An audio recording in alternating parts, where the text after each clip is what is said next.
তো ওনার কাছ থেকে আমি কিছু শিখেছি। বিশাল লাইব্রেরি থেকে অনুপ্রাণিত হয়েছি। সত্যি সত্যি শুধু সাংবাদিকদের জন্য নয়, বরিশালের জন্য এবং বরিশালের ভিতরে যারা চিন্তাশীল বিদগ্ধ নাগরিকদের মধ্যে আমার স্বপন ভাই, আমাদের স্বপন ভাই, আপনাদের সভাপতি, তিনি একজন লোক কিন্তু নিজেই প্রচার বিমুখ। প্রচারে তিনি আসেন কম। বহু সাংবাদিক ছাত্র এবং সাংবাদিক নেতা তিনি তৈরি করেছেন, আমি যতদূর জানি।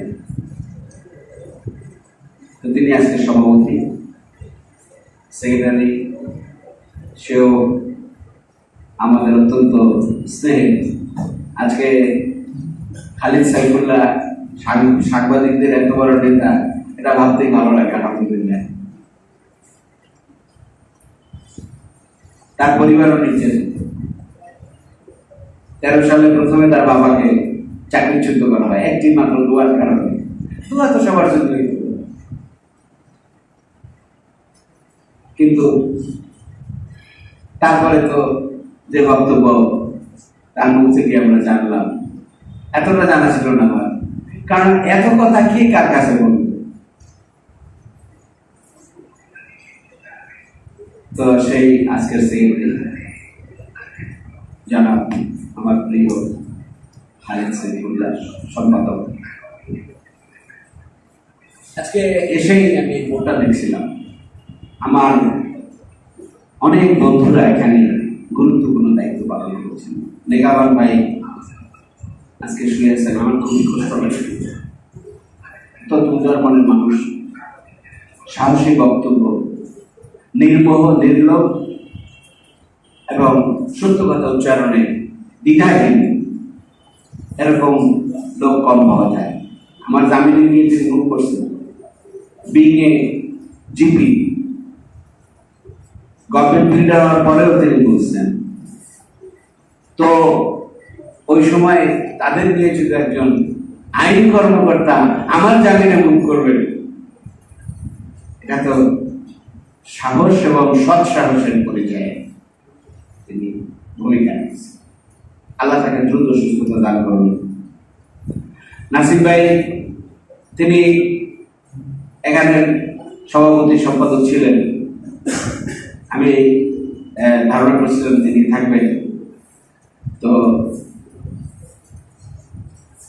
এই 15 বছর আগে, তার আগে রিজিমে হঠাৎ করে ইনকিলাব প্রতিষ্ঠা করবেন, এখানে আক্রান্ত হল, কেউ যাওয়ার সাহস পায় না। আমি নগণ্য রাজনৈতিক কর্মী, আমি ছুটে গেলাম।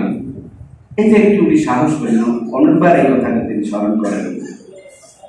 কেউই নিরাপদ ছিল, কোনো আমলেই না। যাই হোক, সেই কাহিনী বলবো। আজকে এখানে আমার সাংবাদিক বন্ধুদের মধ্যে যারা উপস্থিত আছেন, অনেক নবীন মুখ ছিল, অনেক ভালো লাগছে যে আলহামদুলিল্লাহ এই জগৎটা আরো অনেক সমৃদ্ধ হচ্ছে। প্রতিভাবান যোগ্য সাংবাদিক আসলে বের হয়ে আসছে।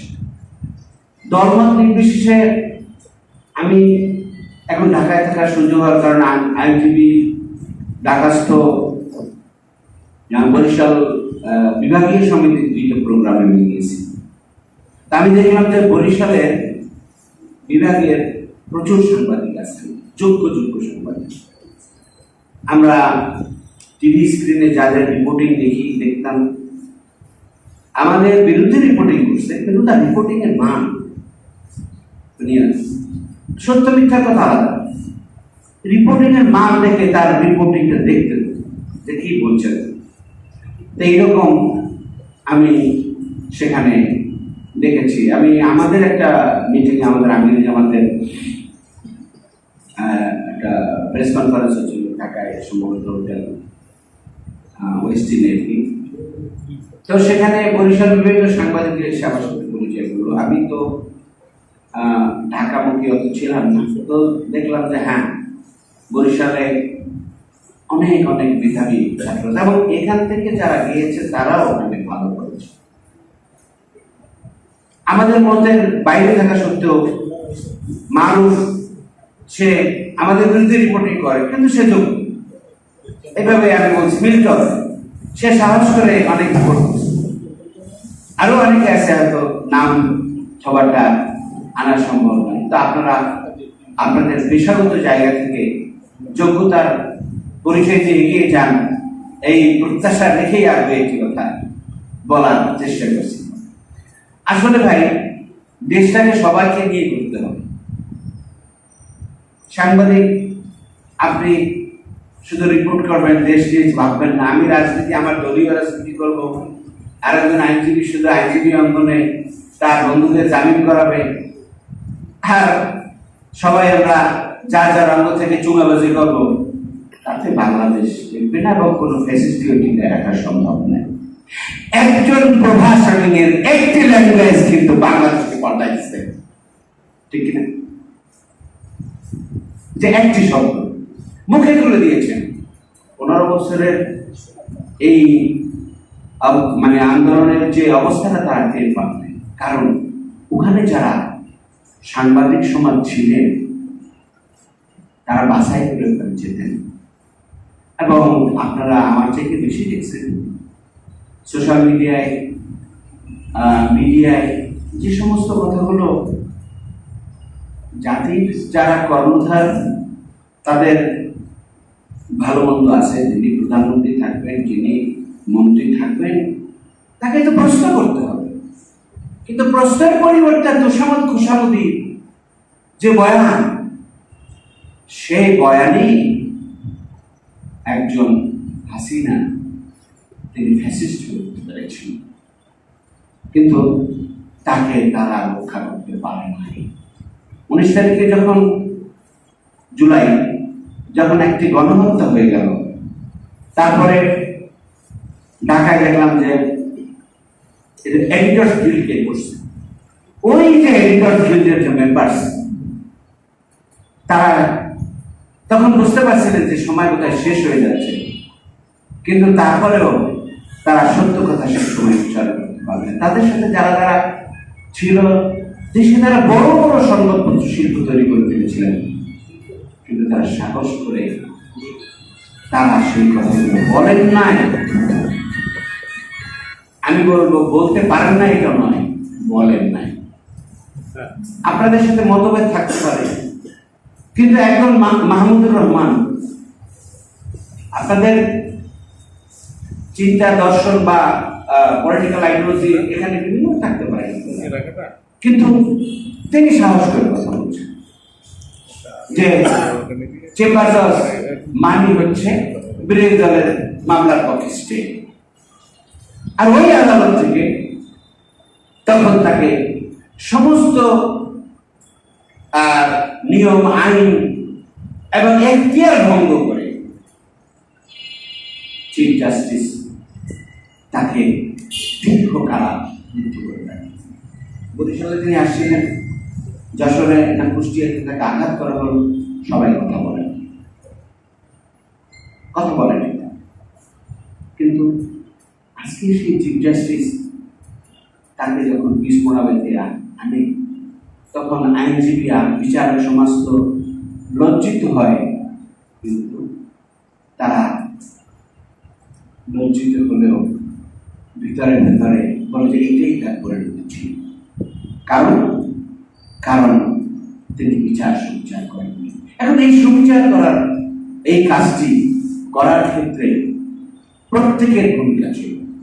আমরা যারা রাজনীতি করি, আমাদের বক্তব্য সে সময় তুলে ধরার সুযোগ সাংবাদিক বয়ান ছিল, কিন্তু সেখানে ডিজিটাল নিরাপত্তা আইন, তথ্য প্রযুক্তি আইন ধরা হয়েছে, এবং সেখান থেকে ওই যে ফরমাইসি ভাবে আমাদের ইনু সাহেব ভিতরে আছেন, তিনি তো নানাভাবে পরিবর্তন করার কথা বলছেন, কিন্তু পরিবর্তন করা হয় নাই। যারা বঙ্গভবনের বিদেশ সফর শেষে আসার পরে কথা বলতে পারতেন, তারাও কথা বলেন নাই, এবং সেখানে তোষামত এই সমস্ত করে দেশটাকে ভয়ঙ্কর গতির দিকে নিয়ে গেছেন, এবং তাতে হাজার হাজার মানব সন্তানের প্রতিভাবান ছাত্রদের নিষ্ঠুর হত্যা। আচ্ছা, একটা অভ্যুত্থানের প্রেক্ষাপটে অনেকে হয়তো সরকার বিরোধী, কিন্তু আগ্রহ কেন তাকে বলতে হবে? ও যদি বেঁচে থাকতো তাহলে শিবিরটা একদিন তাকে হত্যা করতে পারে, কিন্তু মারা যখন গেল, কিছু সিসিটিভি যখন আসলো, সোশ্যাল মিডিয়ায় যখন গেল, তখন আবরার ফাহাদের ব্যাপারে জনগণের আওয়াজটা তুলে দিতে তারা বাধ্য হল। সাংবাদিক কর্মী, প্রশাসন, সবাই। তো এই যে অবস্থাটা বাংলাদেশকে আমাদের আস্তে আস্তে আস্তে আস্তে দুর্বল করে দিয়েছে। সম্মানিত আমার সাংবাদিক বন্ধু যারা আছেন, আপনারা এই দেশের নাগরিক, এই দেশে অনেক বড় বড় পরিবর্তন হয়েছে, কিন্তু দেশটা আমরা ঠিক মতো গড়ে তুলতে পারিনি। কেমন যেন একটা বিভেদ আর অনেকের একটি পর্যায়ে আসে। পরমাণ সহিষ্ণুতার কথা সাংবাদিকরা বলেন, রাজনীতিকরা বলেন, কিন্তু সবচাইতে বড় অভাব হচ্ছে সহিষ্ণুতার অভাব।